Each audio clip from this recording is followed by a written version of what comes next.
We started amphibian and reptile surveys in 2005. Coming from a museum science background, we were able to take a look at what sort of amphibians and reptiles have been documented for the Presidio area.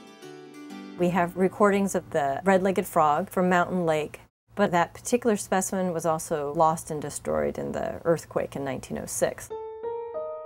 We have archival records of the Pacific tree frog in the Presidio, but again, no specimens in hand to actually confirm which historic species were there.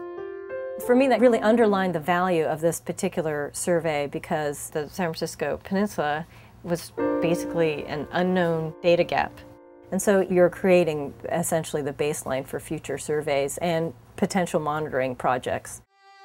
So in total, we found 3 amphibian species and 4 reptile species.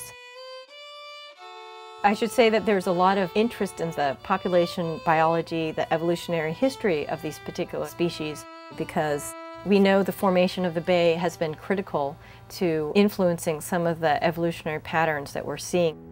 Especially for the salamanders, because they're so sedentary, it broke off these reproducing populations. So for instance, the slender salamander species, the ones in the San Francisco Bay Area, are actually more closely related to the ones in Marin County than they are to the populations in the southern Bay Area. So figuring out who their closest relatives are in the broader Bay Area and California has been very important.